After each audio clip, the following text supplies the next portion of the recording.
Hello everybody, today I'm going to show you how to draw a wide leg trouser with a high waist. So we start with the waist. Don't forget that we need to make everything around here to be 90 degree to the center front. So this is my center front.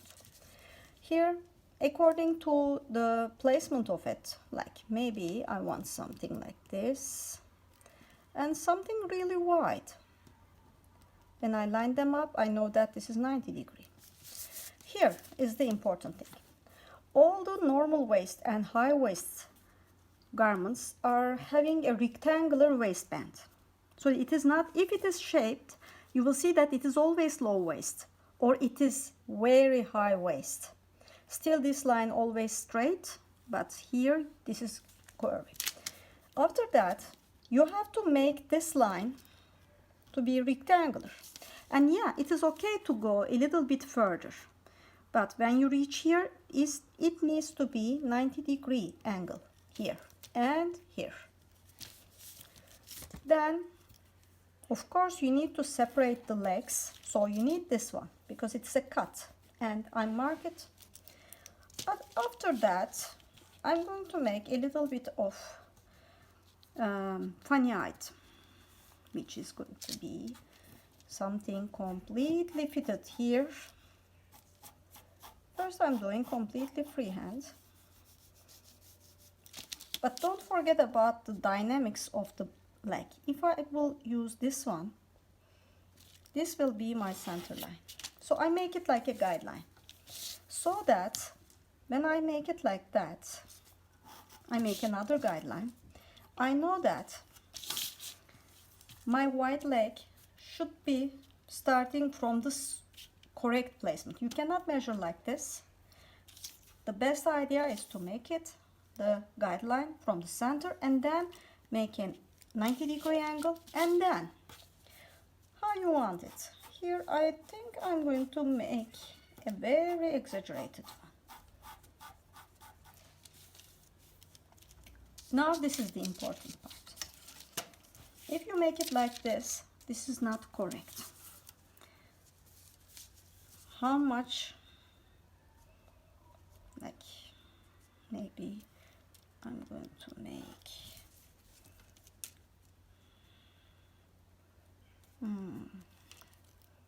like this wide, or I think I exaggerate a little bit too much. Let's make it 2 by 2. Now you need to put them together like this. After that, let's eliminate these so that you can see it better. Then you can blend, when you are going to use your curve, you can blend some smoothie. But there's also another important thing. If you have a wide leg like this, you never make it like straight like this. You make something like 3 millimeter. Now I'm doing a proper one because there's always, sorry, I eliminate this one. There's always a curve on the drawing. Otherwise it looks as if somebody cut it from not a very good place. So let's continue on the construction. So as you can see, this is just a guideline. I'm going to take it over after it. Let's make something like a 5-pocket jean style. Maybe there is a waist loop like here. And yeah, you can make it a little, sometimes they are like this type of loops. So here, you never want to make it this big because there is the belly. And if you make it very wide, then the belly is going to make it open. So, generally speaking, you never come to princess line. This is the maximum placement you have to go. If you come like that, be sure that it's not going to look good on the body. After that, I make another like 90 degree, 90 degree, like in the pattern. And here this needs to be 90 degree for sure.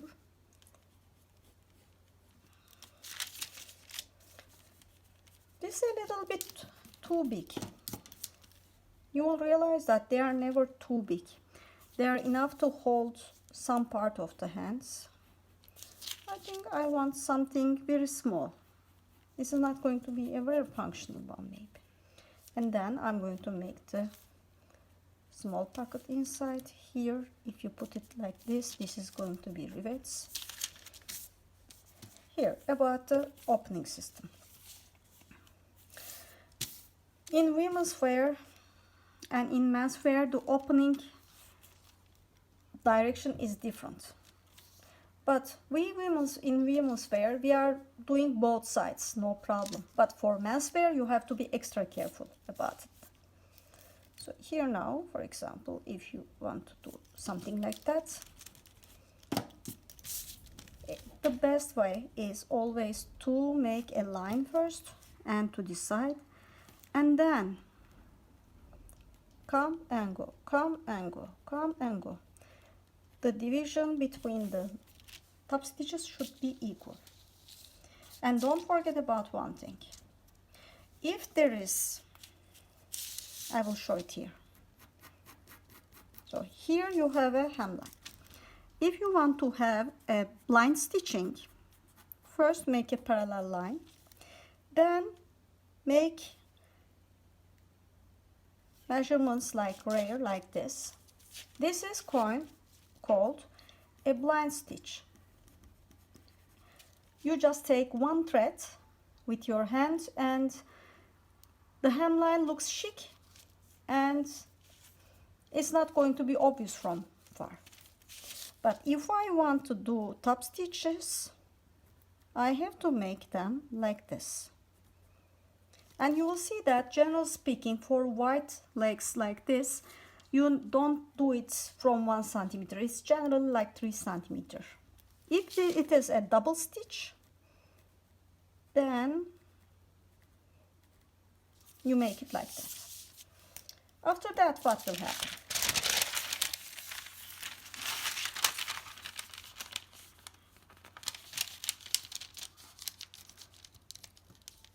I'm going to fold it. Then I'm going to duplicate everything,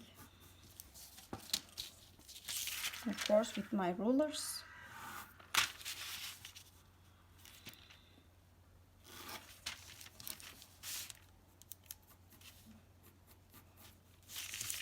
Here now.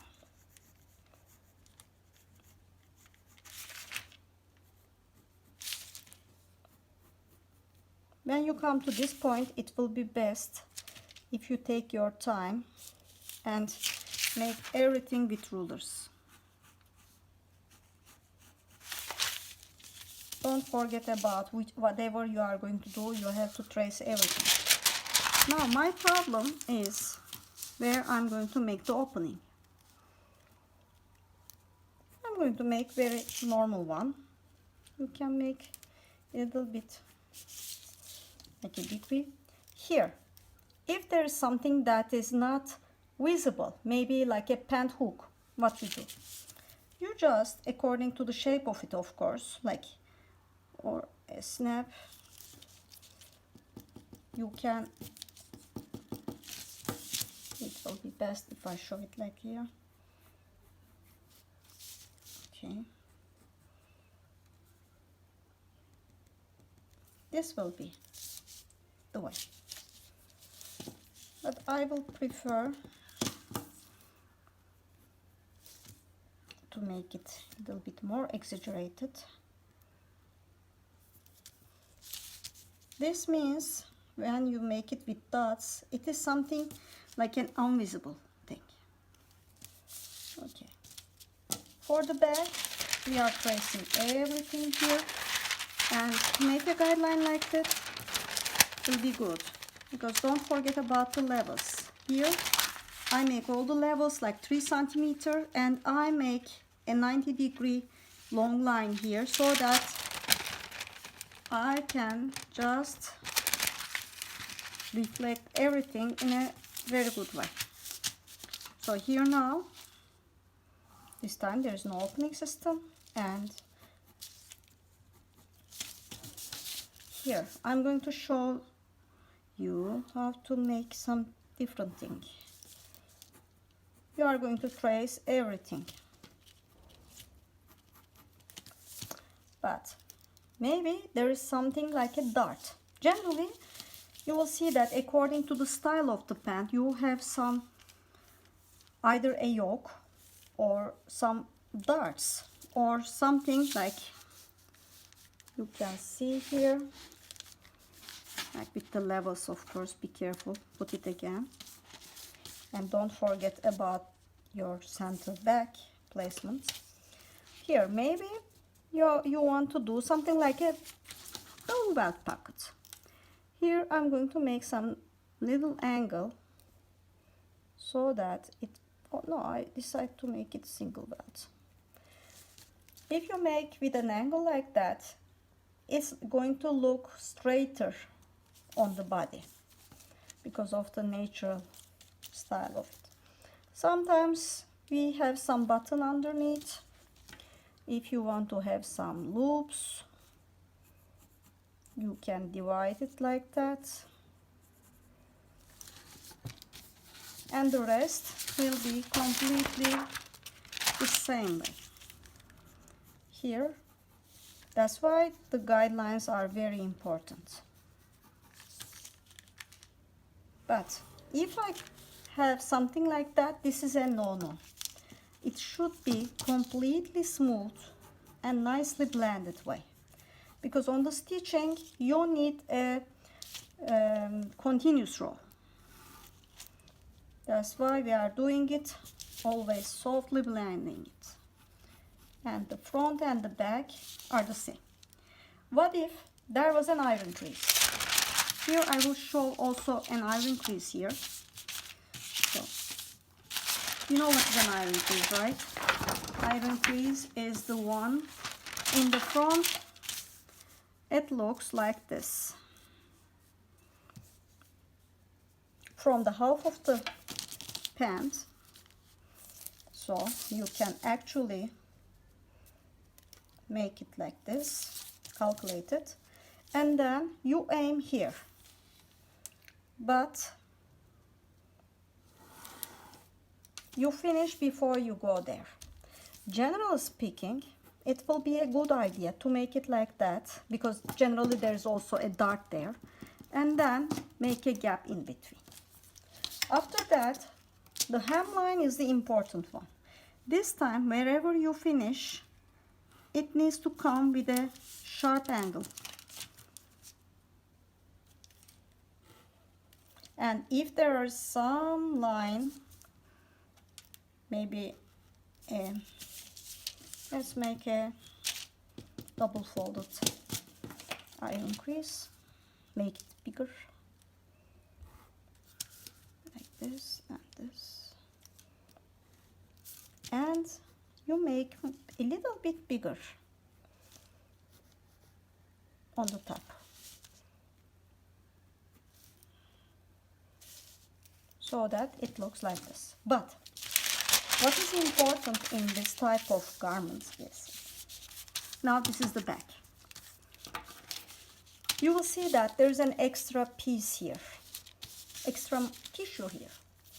That's why you need to have some more room here. So it's going to be something like 1/3, like if I divide it 1, 2, 3, right? Then you go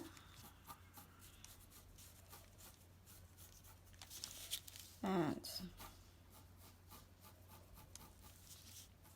but please make it with your rulers.